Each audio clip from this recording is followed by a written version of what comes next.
You think you're good at spotting lies? Let me tell you a truth. You're not. You're programmed to believe them. The most dangerous lie isn't the one you hear. It's the one you desperately want to believe. You sit across from them, a business partner smiling too wide, a date over-explaining their text, a colleague with slick excuses. And while your gut screams that something is wrong, your polite, domesticated mind suppresses the warning. Don't be paranoid, it says. Don't be rude. That voice? That is the tamed dog, begging for scraps of comfort from a false reality. It would rather be lied to than face the discomfort of confrontation. The wolf operates on a different law. He trusts nothing but cold evidence. He knows that in the digital jungle, truth is the rarest currency, and everyone is minting counterfeits. Your survival, your money, your sanity, they depend on seeing through the mask. Today, I'm handing you the X-ray glasses. We are decoding the 4 biological signals, the leaks in the human system, that no liar, no matter how skilled, can completely hide. This is not body language pop psychology. This is dark psychology warfare. Type truth in the comments to signal you are awake, and let's dive in. Law 1. The baseline deviation. The biggest mistake amateurs make is thinking that nervousness equals lying. It doesn't. An honest man can be nervous because he is shy. A psychopath can be calm because he has no conscience. The Machiavellian principle is simple. Establish the normal to spot the abnormal. A prince must know how his advisors behave in peace to detect their treason in crisis. Here's the execution. Before you question, before you doubt, you observe. In the first 5 minutes of any interaction, you are a scientist, not a participant. Note their normal. How do they sit? How do they gesture? What is their natural blink rate? How do they breathe when discussing neutral, boring facts? To spot the wolf in sheep's clothing, you must first establish that baseline. The lie is never in the grand gesture. It's in the micro-shift away from this baseline. The calm, collected person who suddenly starts picking at their thumbnail when you mention the contract. The fast talker who becomes unnaturally still when asked about last night. That deviation is the crack in the armor. Before you ask the hard questions, watch them when the stakes are zero. How do they sit when ordering coffee? How fast do they blink when talking about the weather? This is their truth baseline. I learned this the hard way. Early in my career, I was negotiating a deal with a partner who was always loud, always slapping the table. Then, when we got to the revenue split, he went dead quiet. His hands went flat on the table. I noted the shift, felt the unease, but my tamed dog brain said, "He's just thinking." I ignored the deviation. 2 months later, I found the hidden clauses. The loudness was his baseline. The silence was the lie. Now, let this sink in. The moment you ask the pressure question, "Where were you last night?" Or did you fudge the numbers? You are looking for the deviation from that baseline. If a calm person suddenly freezes, that is a signal. If a loud person suddenly goes quiet, that is a signal. The tamed dog bites at everything that moves. The wolf watches the pattern and strikes only when the pattern breaks. Law 2. The freeze response. The freeze response is ancient biology, and it betrays every modern liar. Your conscious mind can lie. You can script your words. You can rehearse your story.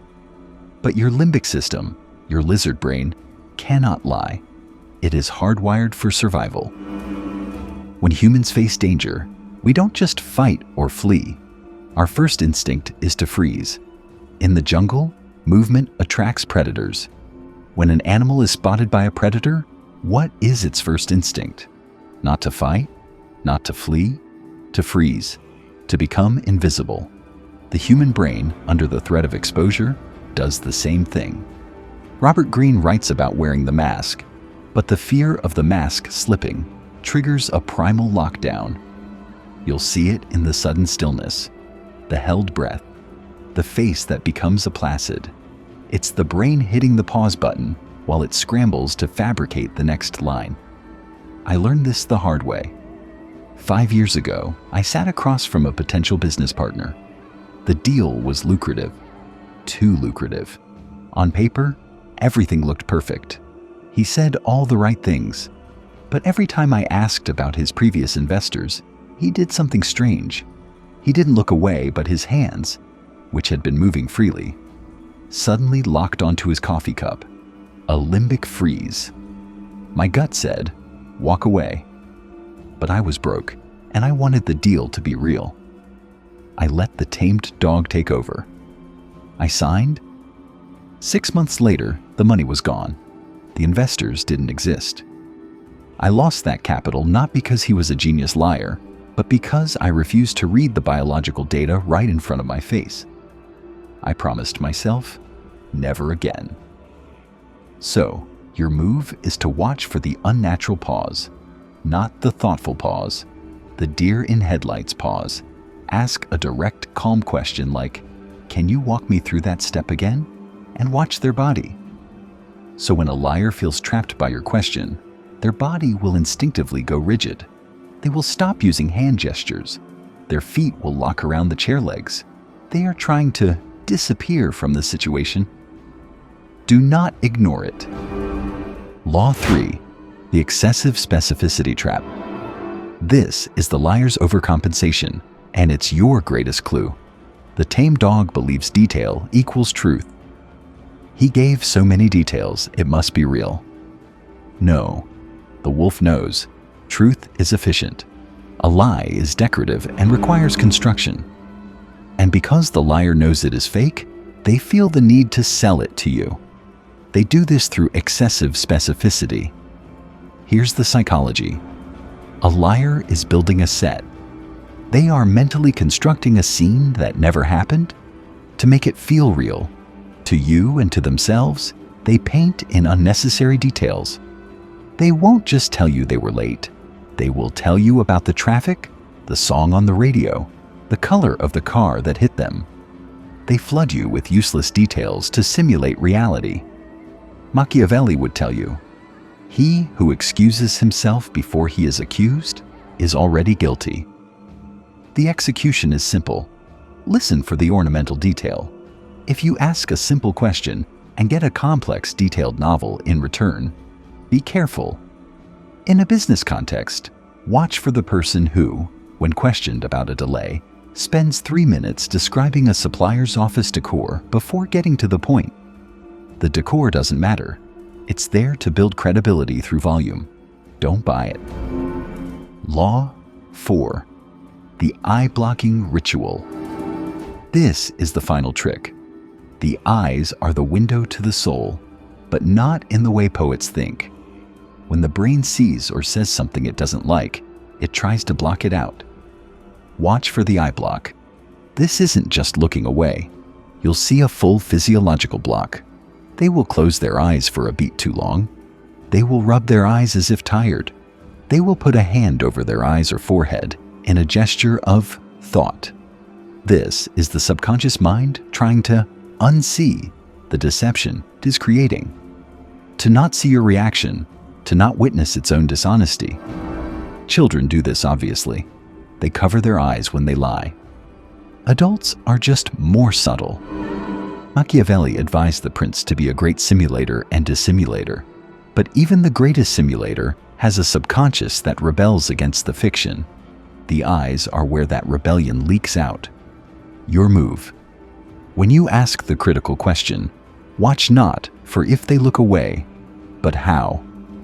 A thoughtful glance to the ceiling is not the same as a full hand over the eyes block. The block is a confession. Using these 4 laws has a brutal internal price. It requires you to kill a deep human need, the need to be comforted. We miss the deception signs because the truth is often inconvenient. We want to believe people. We want the world to be simple and kind. To see lies everywhere is to live in a state of quiet battle. This will make you feel cold, isolated, paranoid. That feeling is your old self, the tamed dog that preferred the warm lie to the cold truth. Dying. Let it die. What grows in its place is not paranoia, but precision. You trade blind comfort for clear vision. You stop believing words and start reading signals. This is the burden of the wolf who chooses to see the forest for what it really is. A place of beauty, yes, but also a place of hidden predators and crafted illusions.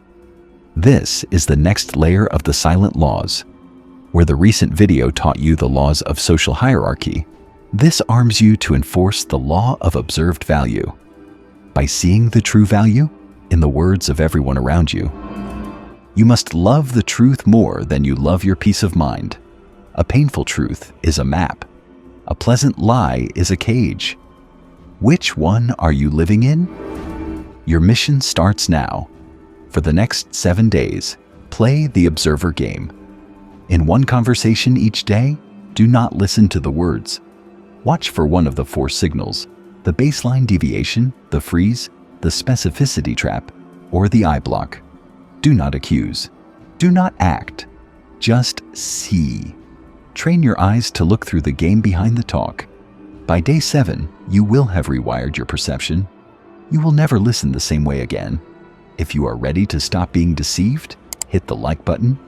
But spotting the liar is only step 1. The hardest lies to spot are the ones told in the bedroom by the people we love. In the next video, we are going to burn the Disney fairy tale and look at relationships through a dark Machiavellian lens. You do not want to miss that. Subscribe and hit the notification bell. Master the game. Guard your mind.